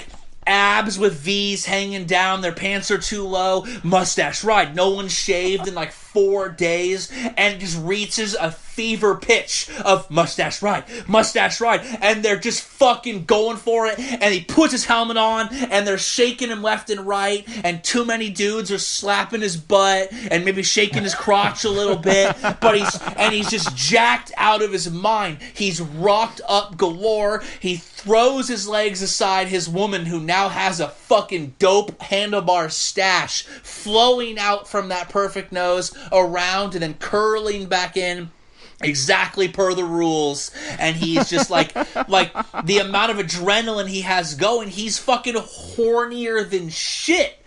And when you get him horny, you get him inspired. And that's what you had to do. You need a circle of sweaty Italians chanting mustache ride in the dark. And you're good to go. Damn, dude. I'm looking at his... I thought it was going to be a porn shoot. You took it a whole different way. I thought you were going to break out like the cracker or something. And here's the thing, everyone needs like Rob really took it a different place. Everyone got to set their stage. Everyone needs their like theme to get themselves going, and if they have to replicate a porn shoot down to the final detail, that's what they gotta do. That's why they're there. That's why they're on point. All those Instagram stories are just hinting at the truth, which is there's a gay sex ring happening in the Suzuki garages every race, and they realize that gives him the power, and now they're harnessing the power of their mustache ride dicks ready to go. There's a picture on his Mind Instagram blown. where he's really staring down the mascot of Motegi, and it just, now that you say that, man, it's just dirty. But you can picture, right? You can see this. You're all viewing it. Like, you know what happens when your phone is lit up and illuminated and on bright, right? Because those guys aren't worried their batteries going out. They got chargers everywhere. Their fucking phones are all set out. It's just glowing. It's the right illumination. It's like that candlelight glow, but with that little bit of fluorescent hum. And it's just like, man, they're all looking. There's a lot of reflection in each other's eyes. A couple of those guys are looking at them knowing there's other stuff going on that the other guys don't know about, but they know about it. It's a secret between them. It's an experiment that went a little too far, but maybe it feels right. And if it feels right, you just got to go with it because it's 2017 and it's all one love. And it's mustache ride. Hashtag John Bon Jovi. Hashtag mustache ride. Oh, man. Wow, you took it there. It's the ugliest fairing in MotoGP. Yeah. No, yes. It's not. We've had far worse. This is right now. If we want to talk technical here, this is what happens when you tighten up the rules and you tell a factory that they can't do something even though they want to, right? All the factories have been chasing front end downforce. They were told they can't have these aggressive looking shark teeth of winglets. They need to protect the riders, and they do this. I mean, to respond to protect the riders, we know that those winglets broke off in crashes. Someone could get hit in the back with them, and they would just break off, and nothing crazy would happen. Now you have a very strong carbon fiber duct sneaklet hanging off the side that's got multiple two mounting points. points. Yes, exactly. Right. 2 mounting points. That thing is not fucking breaking off. If someone's hand gets stuck in one of the Suzuki ductlets, winglets, game nardlets, over, man. Game over. Yeah, career over. Yeah. Completely career over. Yeah. There's your hand's snapping off. It's fucked. HRC complained about cost, and they complained about the safety. We've now ruined both of those because you know that even with the rule to limit them to 1 fairing change a year, which Suzuki has now used, they use their 1 fairing change, those cost way more than the winglets they had last year. Immensely more. It's like careful what you ask for because you just might get it. And everyone talked about how they were ugly. And it was a bunch of old ass British journalists who can't let fucking time, you know what I mean? Who can't get with the times. And it's careful what you wish for because you just might get it. And now you have these things that are quite clearly significantly more dangerous, except safety was never the real reason. It was they didn't like how they looked. And money doesn't matter because if they have that budget they're going to spend it. And if they want to research those things, that's what they're going to do. And you've ever wondered why HRC is the only company that doesn't really have, like, this big investment? Because they're the goddamn technocrats trying to rule the whole world with their fucking software and their proprietary software and their traction control and their manufacturer stars and their voting machines that don't count your votes in Wisconsin and all that stuff. Yeah, I'm blaming Repsol for the election. And all the other companies are going these crazy routes because you can't control me if you're controlling if I have my fairing. Like, they can tap into my Wi-Fi and control my traction control. You saw what happened with Wi-Fi. Turns out today Wi-Fi is just corrupted across the board on everyone's phone. Yeah, look that shit up. It's real. It just broke, right? Repsol's known that since day one, and they've been fucking formulating and taking advantage of that fact and slowing guys down, and suddenly all of the other manufacturers want to run aerodynamics, and that's because they're trying to fucking break away. It's a silent cry, guys. It's a silent cry. I figured out, Kev, I figured out why Danny Pedrosa is still at Repsol Honda. Because why is that? He's the fucking heroin dispensing robot for the entirety of Japan. Correct. Oh shit! I got a fucking bone to pick. Why is That's he brilliant? Why is he the little samurai? Other than he's little, I'm pretty sure he doesn't speak Japanese. He's not Japanese. He doesn't battle anything or anyone. Ever. I mean, at least we see Scott Redding, like, boxing and doing some kickboxing. Like, Danny Pedrosa does nothing with Bushido, like, philosophy, samurai culture, combat culture, or any of that stuff. He certainly didn't fucking fall on his own sword after taking Nikki out in 2006. Yeah, I said it. I haven't forgotten it either. He's not a samurai, and any stretch of the word. He basically just think kanjis look cool on his helmet. Fucking pretender. Yeah. I thought it was slightly racist when I heard about it, but then I found out that Japanese people liked it. I have no idea. They love it. Yeah. They absolutely love it, dude. I They mean, make us like gloves, like samurais, like, you know, fake looking samurai outfit stuff. And Marquez has the slanty eye thing on his helmet. Zarco has the rising sun. I don't understand. I mean, I feel like there was less Japanese themed stuff on the Japanese racers in MotoGP this weekend. The Rising Sun thing's a little weird because they, like, committed legit war crimes all throughout Manchuria with that flag. It's like not actually funny. It's kind of weird. How come no one brings that up? Like, all I'm saying is that if Jonas Folger showed up to the next race with a motherfucking swastika on his helmet, people will be asking some questions. No, he would. Maybe that's why he's got mono. No, I'm not going to go there. No, he doesn't have any of those things. Yeah, what he has is the truth, and his fucking dude's been eliminated. And you bring it to American sports, and you got the Washington Redskins, the Atlanta Braves, right? Whatever other allegedly racist things is controversial. We'll just not touch it. But yet here he is. Well, I mean, Rising Sun. We don't need to talk about America because I expect a little bit more from Europe. Yeah, I mean, it's sort of like the joke. I know, right? That's the best part. No, I'm just giving him shit. It's like, dude, you're the little samurai. I mean, dude, if you were, like, super into Japanese culture, or maybe you read some stuff, I mean, does bro even know one poem by Basho? Yeah, I'm dropping knowledge on y'all with the frog jumping in the water and the resonance. Wow. Damn. Actually... My mind just blew Mind up. blown. Basho, one of the greatest Japanese haiku poets of all time. Travel writer. Big time fan of mine. I'm just saying, Danny's been in the limelight for the better part of his whole life. And other than calling himself the little samurai, I never seen any example of him being particularly interested in Japanese culture, Japanese history, or Japanese, a lifestyle whatsoever. What's up with that? I feel like you should target a post on Facebook and let's get some Japanese responses. And hopefully Facebook Translate will take care of them for us. Right. Yeah. Dennis has 20 on it. Yeah, we'll get it in there. All right, let's. I feel like we got one or two more topics before we get into some more listener questions. So the next one, I don't really want to talk about it, but I feel like you guys might. Should we talk about KTM's performance in qualifying practice? Because they both made it into qualifying too. Like, Okay, so I their fucking guess. claim to fame was they got into their claim to fame is they got into practice, the extra good practice. Okay. Like, I'll you know spin what I it. mean? I'll Like- spin it a different way. Bradley Smith was hired again over Mickey Callio, and then he had a Boo. reasonably good performance. Right. He had a reason. He better have. Again, that's his job. You're not that's what he's paid to do. He's a paid factory rider. So the fact that he had a reasonable performance is not something to applaud him for. Like, that's like me applauding Everett that he's got a job and is, takes care of his kids. Well, you're supposed to. You know what I mean?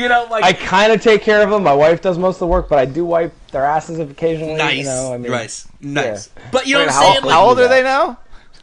3 and 1. Nah, my 3-year-old, I really don't have to anymore. I was trying to make a joke at your children's expense. Never mind. Rob, you've already made fun of my mom, or me and my mom's expense. Why don't you just back Might off? as well keep going, dude. Just Back roll off it, the roll chicks out, in our bro. family, Rob. Hashtag me too. You gotta back off the chicks, Rob. Like, y'all. Let's start spreading some rumors, Kev. Right, that's what I'm saying. Wow. Rob hates women. Wow. Rob, why do you hate women? Good thing not listening. Luca's It's all not good. listening to this. Yeah. Yeah.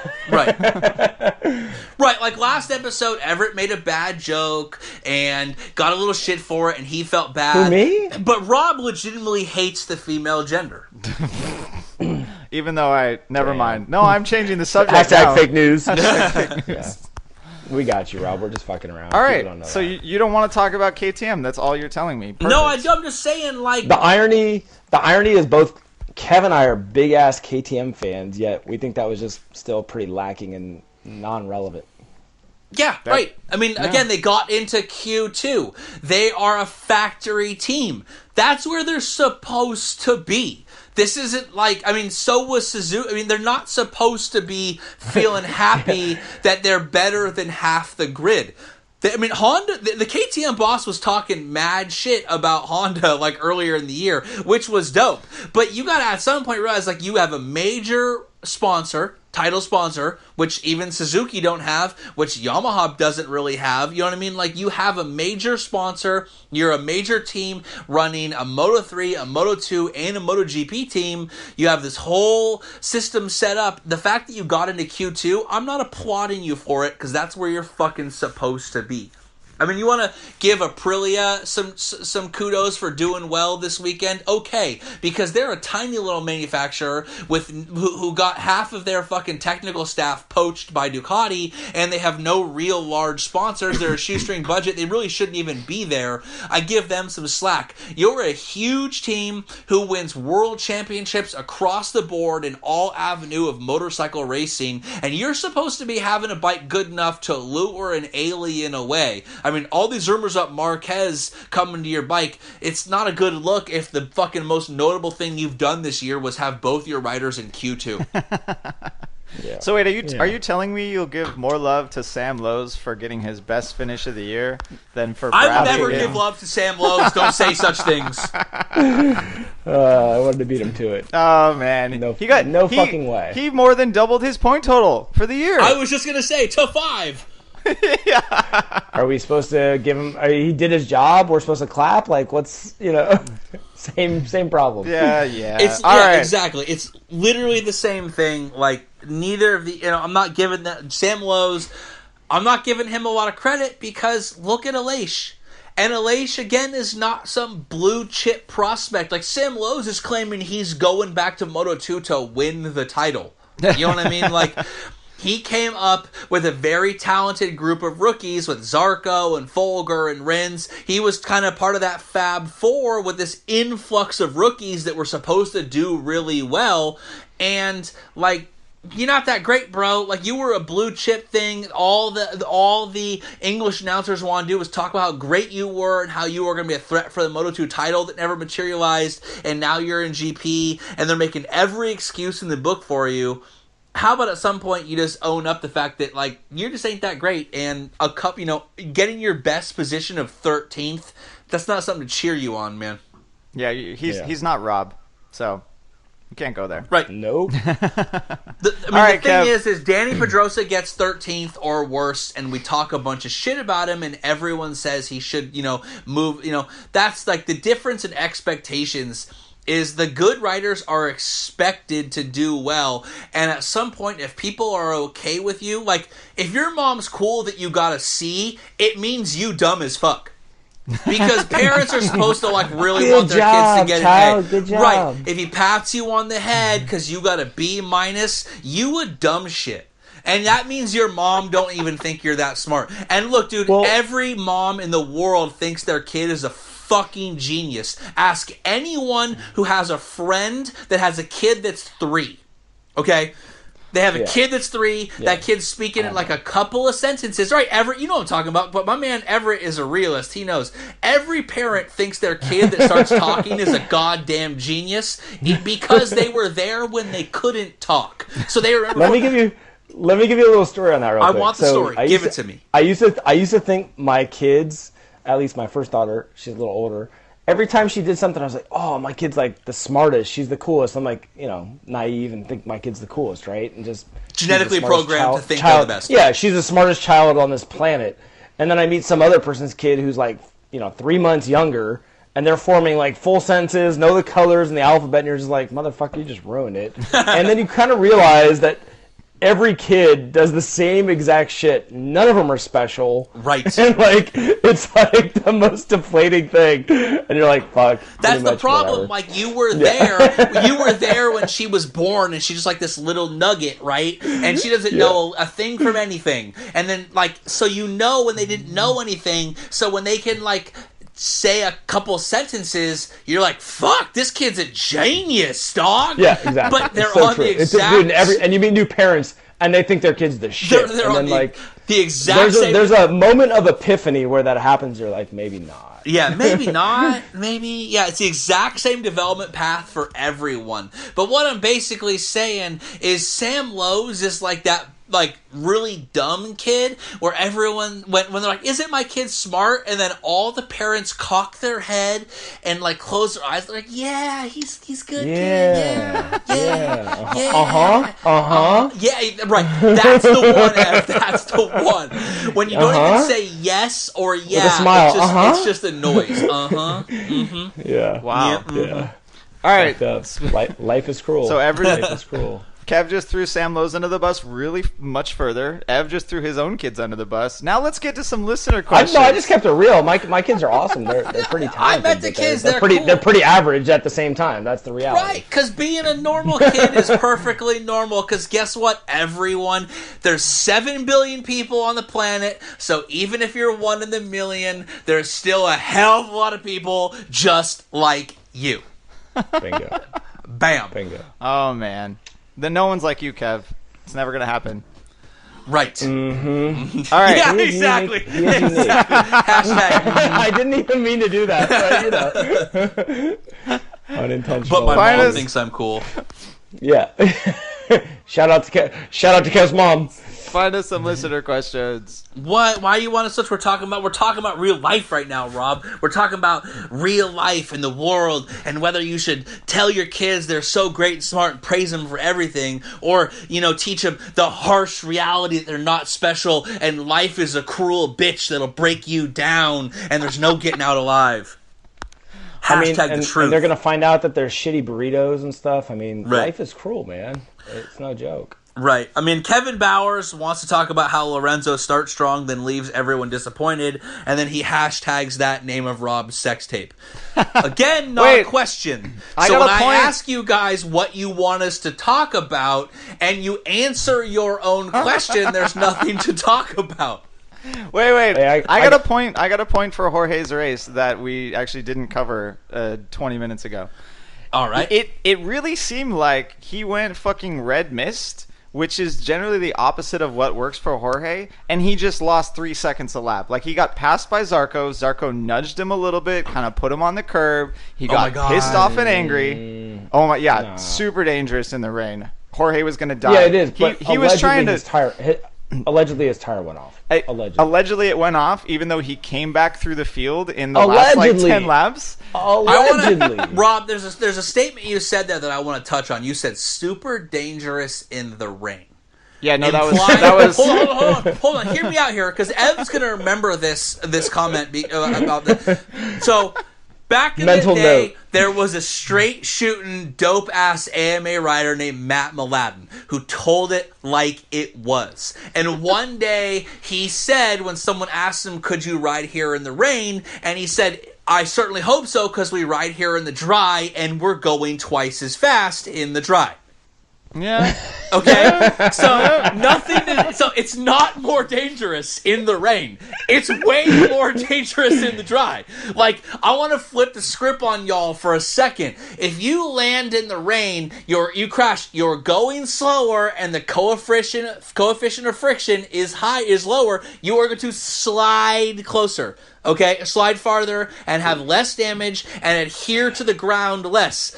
If you're racing in the dry, you're going way faster, and you're going to stick to the track more, and you're going to have a higher chance of getting injured. Cal Crutchlow crashed twice in this race and was perfectly motherfucking fine, okay?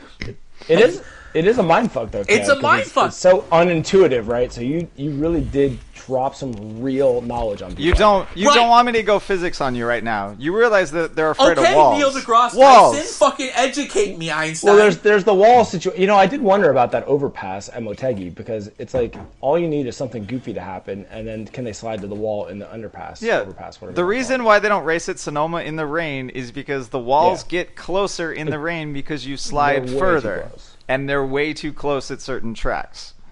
Right, but Sonoma was actually the race that Mladen was talking about. I know. He said that. I know, and they don't. And MotoAmerica doesn't, or MotoAmerica just went back there, and I don't know what they did actually about that corner.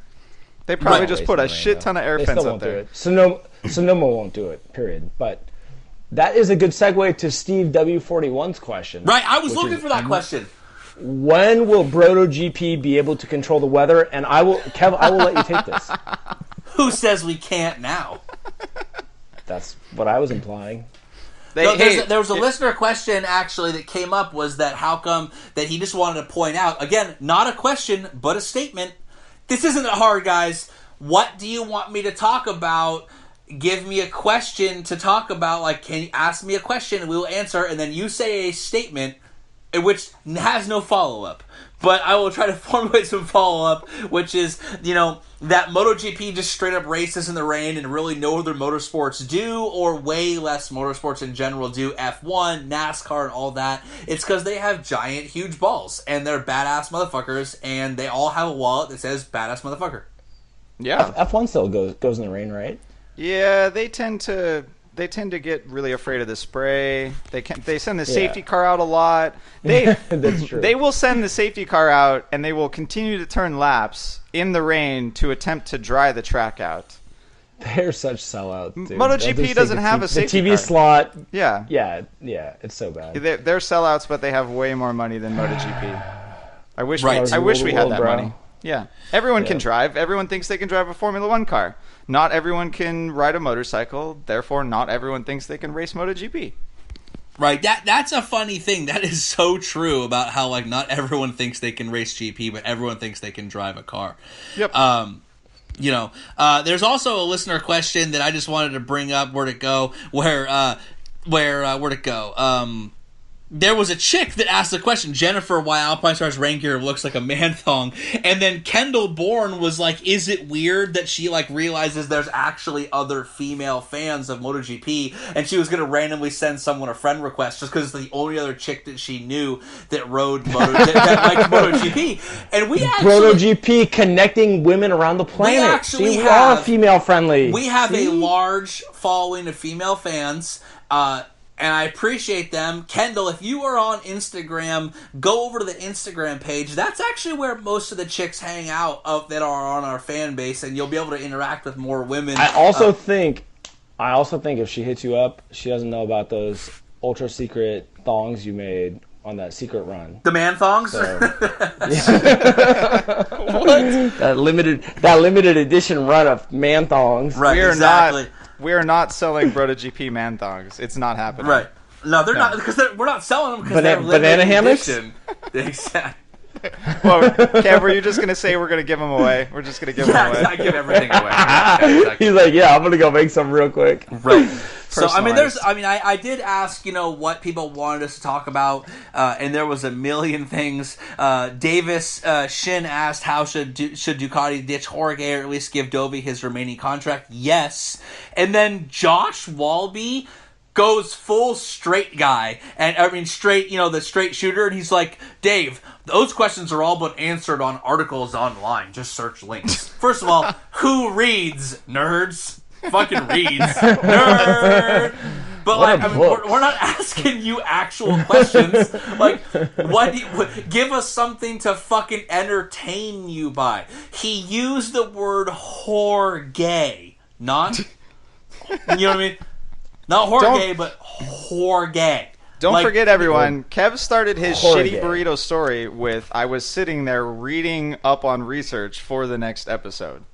Reading On up his on phone. research was discussing the realities that Iceman was the real hero of Top Gun, not That did Maverick. happen today. Very much so. Right. Said research wasn't out of a book either. Right, Yeah. exactly. I wasn't reading shit. I was watching fucking Top Gun. You want to know what I was actually doing? I was watching Karate Kid, wondering why Daniel LaRusso won that tournament with a clearly illegal head kick at the end, and why Johnny wasn't actually a bad guy and was just being forced by his domineering patriarchic guy who was violent and scaring those teenage kids into doing his bidding because of his insecureness. Kev, you've already ruined the childhood dreams of many, many people with Top Gun. Now you're going to go after Karate Kid? Yes. God damn it. You can't do this. You can't do it twice in one episode. I'm vetoing that shit. All right, Right. give us one more good listener question, and then we're going to bounce out of here. Okay, since Rossi's out of the championship, will he help Dovi out, get revenge for 2015? Ooh. Fuck yeah. No, I don't. Fuck. I hope so. Really. If it rains, I would say he's not in a position to be able to help. But so Sepang might be out. Generally, the M1 does pretty good at Phillip Island and in the cold. The original So- scene of the crime. The Yeah. original scene of the crime. And then we do Sweet know that retribution. Rossi at Valencia, not so much.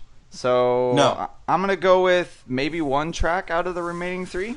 He could help out Dovi. I mean, at this point, everyone that's not Dovi and Marquez are just straight up going for wins, and they don't give a shit about what happens. Even with Jorge, Ducati, it doesn't even need to give him team orders because he can't He's beat not gonna be Dovi there. anyway. Yeah, exactly. Right.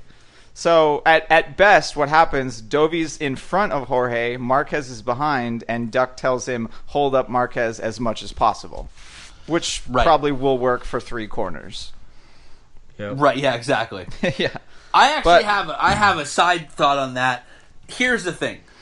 Everyone has moved on from 2015 except for bitter-ass Marquez fans who are fucking pissed that not everyone drank the Kool-Aid and wants to cheer the little babyface traitor. Here's the thing. The only thing worse than the rabid Valentino fan is the rabid Marquez fan who won't let that go and blames everything on Sepang 2015. Go back to Misano when they booed him and everyone tried to say it was because of events 2 years ago, instead of saying, well, maybe because he stole the victory from the hometown hero on the hometown bike. Not everything is a weird conspiracy with Valentino. What everything actually is a conspiracy with Marquez, and the growing population is starting to see through it, starting to see past the fog and get a clear picture of what's really happening. The reason we boo Marquez is because he wants little children to get addicted to heroin. Yep. And thanks for listening, everyone. We're gonna finish it off with that. Right. Damn. There it went. Damn. What about honorable mention for maybe a potential comeback for Ben Spies, real quick? Oh, fuck. Bring it back. Rewind. Ben Spies. We gotta talk about it, Rob. We gotta talk Okay, about fine. All right. So So 30 seconds, go. there were rumors going around the MotoAmerica paddock this year, that Ben Spies was looking at a return. He has since posted plenty of images and video of him on track, essentially showing that he's interested in getting into MotoAmerica. There are people that are publishing articles in Road Racing World saying they are very close to, or close sources saying that he is definitely going to be in MotoAmerica next year. There is no talk about what bike he's going to be riding, but everyone hopes that he's going to be racing a Ducati. I actually have something to add to that. Someone messaged me, and I can't tell you who, but these are people... Yeah, exactly. Not only will Ben Spies be the greatest comeback in AMA history, but Muzzy Kawasaki will also be the greatest manufacturer comeback in AMA history. What? Right. Do they even exist anymore? What? Do they make exhaust pipes still? It don't matter. Slap the name on the thing, and that's what it is. It's all marketing. It's not... You know what I mean? Like, it's all marketing, it's all branding, it's all image. You bring Ben Spies back on a fucking factory Kawasaki, and you slap Muzzy on that thing, and you bring back an entire generation of dudes who used to watch that shit, who fell out. It's all coming back. And nostalgia is powerful right now.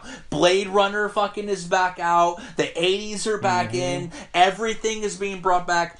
Right now, everyone is playing to nostalgia, and specifically 80s and early 90s nostalgia. And if you're talking about American motorcycle racing, very few things are more nostalgic than a fucking lean, mean, green machine with Muzzy across the side. And it's got to be in, like, pink and white. Fuck yeah, I was going to say, neon, dude. Neon for days. I love how you bring up all the nostalgia, and we're literally a podcast with an Excitebike logo and 8-bit graphics everywhere. Yeah, correct. Wow. Are we fitting into this conspiracy? That's Is it a conspiracy? We do. Hell yeah. No, we're through the looking glass, people. God damn it. Patient zero of the conspiracy. Rob thinks Ben Spies is kind of dumb coming back. He wants to foster new talent. He thinks, again, no one cares about JD Beach, aka Rob. You can't bring... Hold on, Rob. You can't build new talent without older names for them to get over on. I hate to go back to the wrestling stuff, but you can't have an Ultimate Warrior unless he pins Hulk Hogan. Y'all know what I'm talking about. You know what I'm saying? You have to have the old name who does really well, and then eventually the young gun takes the torch and runs with it. Spies has a lot of unfinished business, and he's a marquee name. Bring him back, let him do really well, him and Elias battle, and then some young guns come up, and they're ready to go, and then they battle those guys, and suddenly you've beaten multiple GP winners. So the things that I've learned since making those comments have kind of opened my eyes a little bit. The rumors going around a while ago were that Spies was either going to be at a third Yoshimura Suzuki or or taking over one of the Yamaha spots. Essentially, he was going to take away a seat that could be ridden by another younger rider, by someone that has been in the championship for a couple of years, someone that deserved that ride. Since then, we've kind of heard more stories that he's going to be running his own team. And I'm all for that. If he shows up at the first round in Road Atlanta with his own semi-truck and has a teammate, someone that he's hired, fuck yes. That is exactly what we need for MotoAmerica, because some of the teams... We don't need to name names, me and Motorsports. They left, right? We're losing semi-trucks out of the MotoAmerica paddock, and that's not good for this series. We need the rednecks money. Will flock. It will be epic. Yeah, those pussy racers. Let's do this. The tobacco must flow. Yeah, bring back tobacco. That would reinvigorate the sport in America. Oh man, chewing tobacco only. Chewing tobacco. Let's do it. Think of the children. Think of the children. I'm a snooze man myself. I don't even know what that is. You know what snooze is? What? Jesus Christ. Rob, how old are you again? Are you 19 yet? I'm almost 32. I'm old. Fuck. I know Heron said he couldn't coach you, but Yeah, because he learned that I was like older than him or something. Basically, what's happening with Spies is exactly what we talked about with Elias, the MotoAmerican Dream, all that stuff. Elias showed that you can have new life in MotoAmerica. You can be reinvigorated, reborn. You can have a whole new life. You can jumpstart a career. Spies, look, he left with a lot of unfinished business. He was a race winner, multiple podiums. He was looking pretty decent. Then he kind of had that crazy year at Yamaha where it almost seemed like he was getting sabotaged. I'm not saying that the technocratic Illuminati was sabotaging him to begin the ascent of Marc Marquez, but I am saying that. Then he made the weird switch to Pramac Ducati, which was kind of strange, and he retires with shoulder problems. But, I mean, he retired with shoulder problems, and I actually respected that. If you think you can't ride at the level you want to ride at, don't fucking, just fade out and punch drunk, sadness. Like, just call it a day. But he's a young dude in really good shape. He's riding enduros, and he's thinking, hey, it's been a few years. My shoulders are solid. I want to come back. And fucking Tony Elias has proven that you can have new life and be reinvigorated in MotoAmerica. I want to get in on that, and I want to get in on it while it's still building and doing well. I mean, he was one of the greatest AMA champions there was.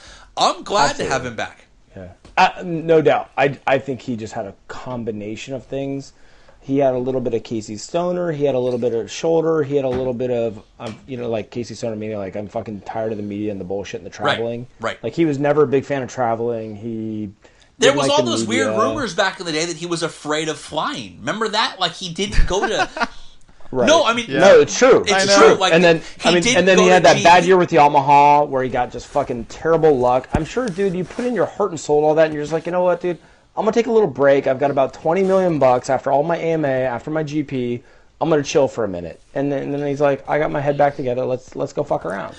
And, that's cool. He wants to get off the ground. I think it's great. In Spies, no one knows where he's going to go because he has these histories with multiple marquees.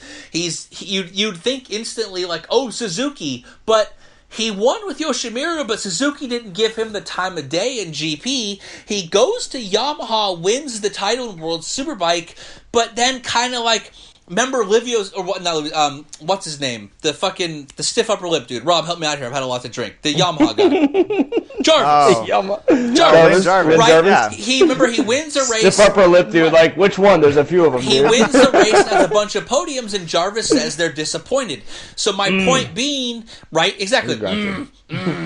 But he doesn't have loyalties to marquees in the same way. So suddenly this guy is free to do what he wants. He doesn't have to be penciled in as a Suzuki guy stealing the Suzuki seat. He's not necessarily penciled in as a Yamaha guy because he might have a little bit of bad blood with Yamaha. What he doesn't have bad blood with is Ducati. They give him a new chance. You know what? Sign with Pramac. We're going to treat them like a junior factory team. But he has injury issues, so they amicably, part ways. Maybe he signs with a Parts Unlimited, sponsor Ducati again and rides a factory duck in MotoAmerica.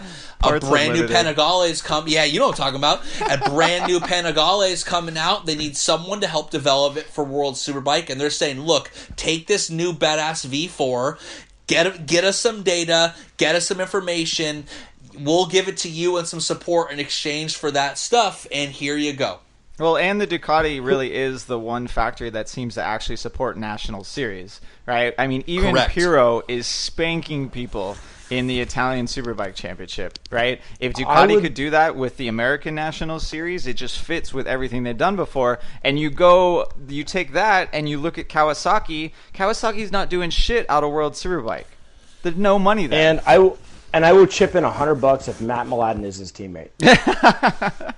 How old is that if guy now? fucking Mladen comes back, Oh, I don't even know I know. what he won't. We He's can- too old now. we He's- can dream. I can Right. dream. It was cool. It was a cool idea, but Ben Bostrom would be a good alternative. Look, but he ain't coming back y'all either. were on board with Mark Marquez as the secret front to the opium dealing Dorna, but then we Anything's said possible. Vlad to come back, and now we're like, stop talking crazy, guys. Come on.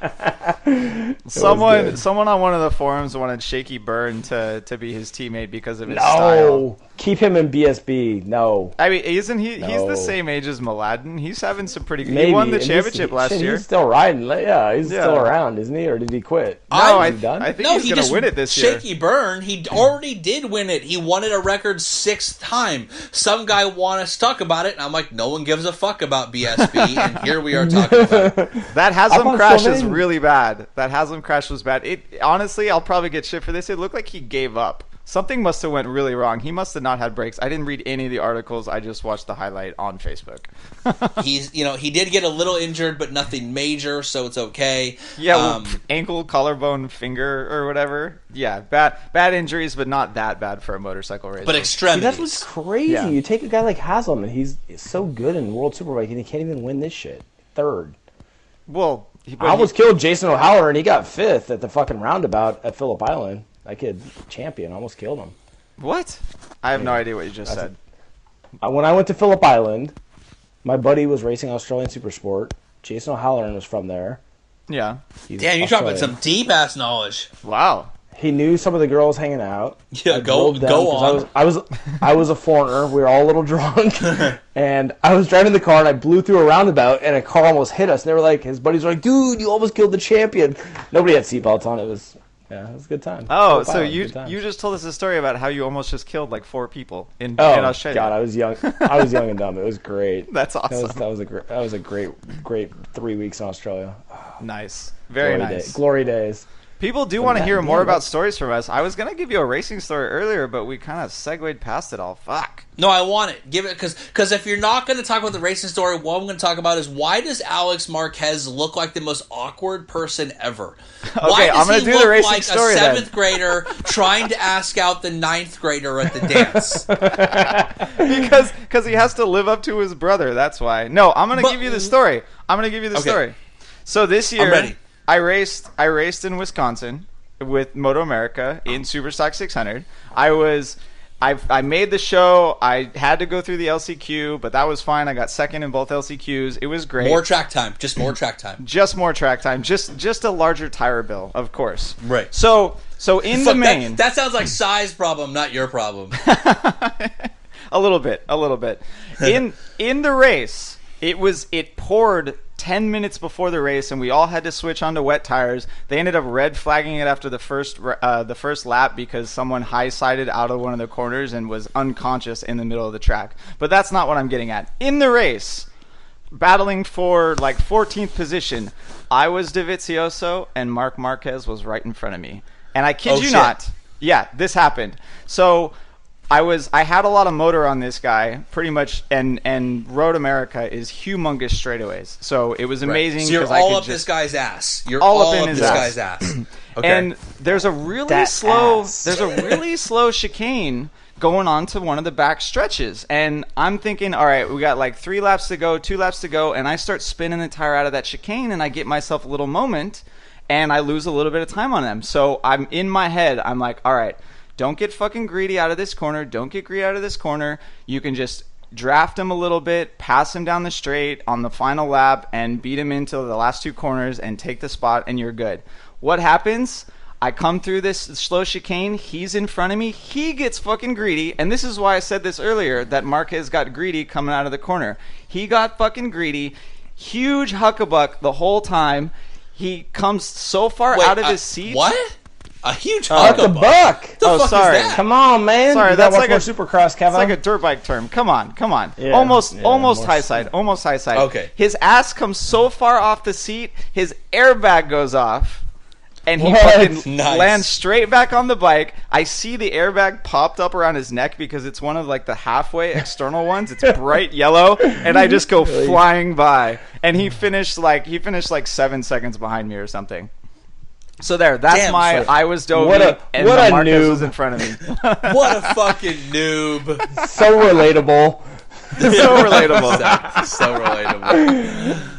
That was my most successful rain race ever, and I think the first one. Oh, I was in the actually. rain. All right. Yeah, I was in the rain. I didn't get the rain piece. That's good. Oh yeah. Were your nuts all wet after? Was it miserable? No, it was perfect. The track was drying. It was perfect rain conditions. Okay, Actually, Rob, I have a. yeah. I already know what everyone, inquiring minds, want to know. The listeners need to know. Were you wearing a man thong suit during said rain race? And was this thong like a whale tail style thong, or was it more like boy short style, like the bottom of your butt cheeks hanging out? Like, So it wasn't that wet. So there wasn't a thong on the outside. It wasn't of my that suit. wet. Title of Rob's sex tape. Shit, man. Step your game up, bro. God damn it. Get it wet. Yeah, there was no thong on the outside of my suit, and I'm a boxer briefs kind of guy. What exactly? Ev, ask me if I'm boxers or briefs. Do you have boxers or briefs? Nope.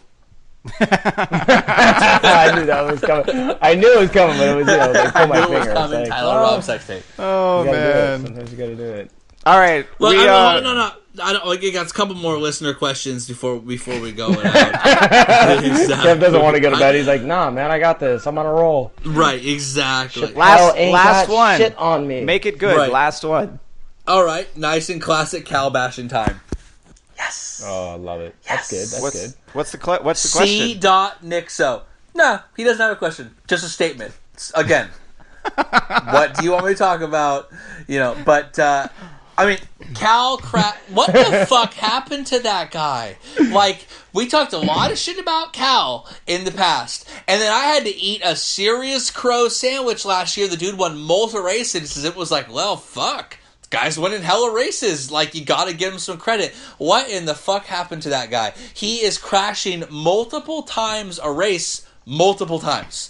I mean, this guy is not even high-siding and popping his own Alpine Stars air suit and finishing second, 7 seconds behind Rob. He's just crashing out multiple times. What the fuck is going on with this guy? I mean, to be fair, in the beginning of the year, HRC was throwing him a lot of parts, testing them for the factory riders, and he was kind of losing his way with the setup.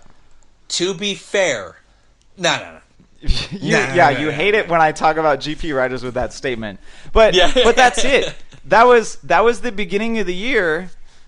I can't imagine that it's happening more. One, because he hasn't complained about it for at least a couple of months, and two, because he's crashing all the time and he's doing so shitty. Why would they want him to test those parts? It's like he got that HRC contract and just kind of sat on his laurels.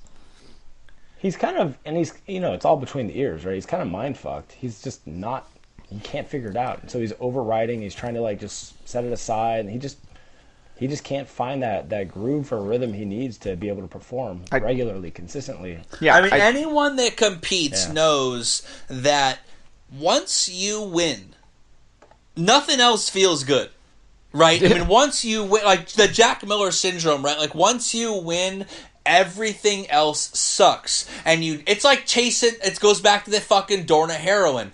Cal's chasing the dragon hard right now. Hard. He's chasing that dragon so deep because he won races and now he can't. And it's like you almost try too hard and you start crashing. At some point, you've won races. And then when you won the second one, and now that is what you want your new normal to be, but it can't be. I don't know how you come back from that. It's rough to win a race. I mean, again, I used to race back in the day. I wasn't even half as good as Rob was, but I won a supermoto race once, and I swear to God that shit ruined me, because once I won that race, finishing like 12th in fucking AFM or worse, you know what I mean? But like felt so shitty. And once you win, once you do really well, and you win at the peak of your sport, the idea that you can never do that, like Everett says, why do these guys even show up when, like, Baz, the best he can do is 10th? He's on this 2-year-old bike and it sucks. Cal's in that weird spot where... But you know what I mean, right? Like, you say he got 8th like he won the goddamn lotto. So, Kev, actually, real quick, I was thinking about that, actually, during the race. I think they all rationalize it like I got best of the third tier satellite bikes, or I got best of the, like they Of make course their own they little do. subclass in their mind. Of course Otherwise, they how can you do. rationalize I it? fucking do the same thing in MotoAmerica. Why Of course you they do. never said that? I never was in the back. So yeah. I never was in the back. Title of my sex tape. Boom. Yeah. No, I mean, Cal's entire season was up and downs, inconsistency. It just seems like we've had quite a bit more inconsistency these last couple of rounds. He has quite a few fourths across the season, but just the last three have hurt him really bad, and there were some other bad ones right before that. So he's got quite a few wooden medals. Fucking sweet. Yeah.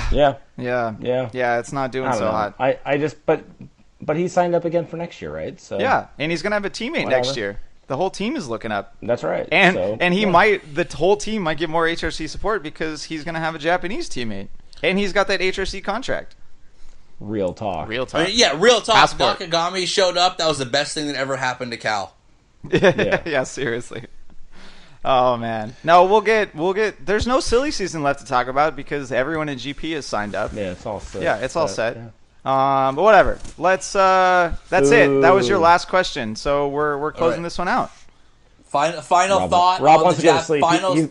final thought on the Japanese GP. Those flag dudes are fucking dope. Oh, yeah. What those guys are the man. Like, what is happening with those guys? Those guys are the real samurais. That's what I'm saying. The real samurais. Japanese flagman, the real samurais. All right, everyone. Thanks for listening, and I hope you enjoyed another long episode. And we have a lot of racing coming up in the next 2 weeks, so we will talk to you shortly for sure. And look for some crazy, awesome stuff from BrotoGP because it's coming out soon. Yeah, it's coming soon. Title of Rob's sex tape. Oh, Peace. Peace.